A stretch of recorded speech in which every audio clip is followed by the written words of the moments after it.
The book isn't just about my mother's journey through the Holocaust and beyond. It's about all the way that the world is connected and the forces of the universe and how they collide and the strange things that happen all around us that make us feel sometimes that we're more connected than we know.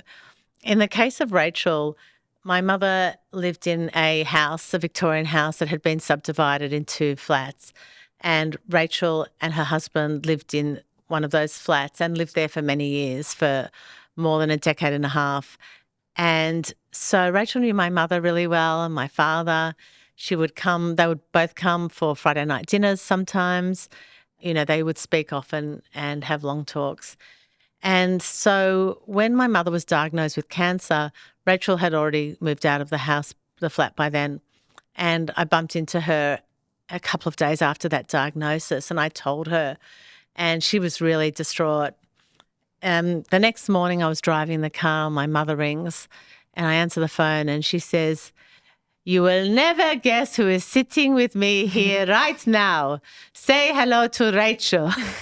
And Rachel had driven herself over to my mother's and sat with her for a while, and they'd had that exchange and they had a really beautiful relationship.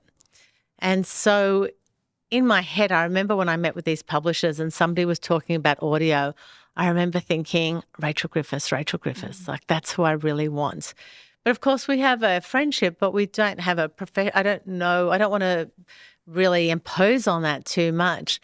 But it was actually through a Kate & Co event at the Penfolds Marquee on Derby Day. I saw Rachel there. The book had been sold but hadn't been publicised that it had been sold.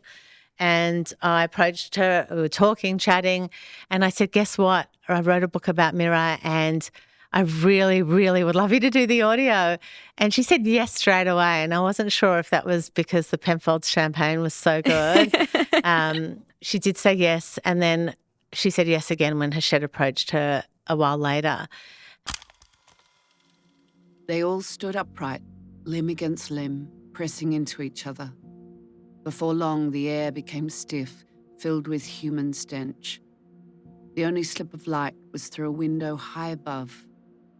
In this box, could you call it a carriage? It was a coffin. Some of them had started collapsing, dead. In the beginning, the passengers had been shrill and anxious, asking each other, "Where are we going?" Now there was little talking.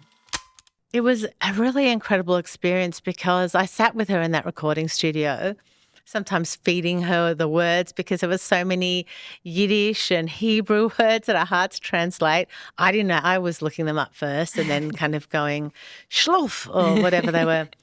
And what the remarkable thing was when she was reading the final chapters in which my mother is at the end of her life and dying, she was just breaking down. She would have to stop and take a break and she'd have tears coming down her own eyes. And I think when you listen to the audio, you can hear that connection. It's not just the fact that this really famous and talented actress is reading my book. You can hear that she's connected with the story even if you don't know it.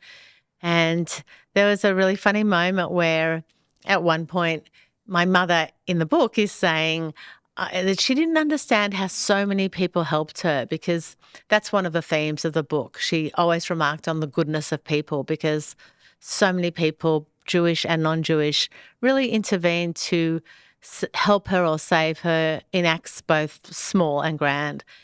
And so Mira's saying, "I don't understand why people always help me." And Rachel stopped reading and she said, "I know why. It's her. She's got that power over you. She's doing it to me right now. I don't want to be in a recording studio for 16 hours, but here I am." So it was really funny to hear that. And just I had her at an event I did recently. She came and spoke and she just said how she was so honoured and privileged to be telling Mira's story. And I just think that's a testament to how my mother was. And I have to say, when people respond to my book, I don't always take it as, wow, they really love my most excellent writing. I really think they're responding to who Mira was. I do think I've captured her essence. And then that's what they're connecting to.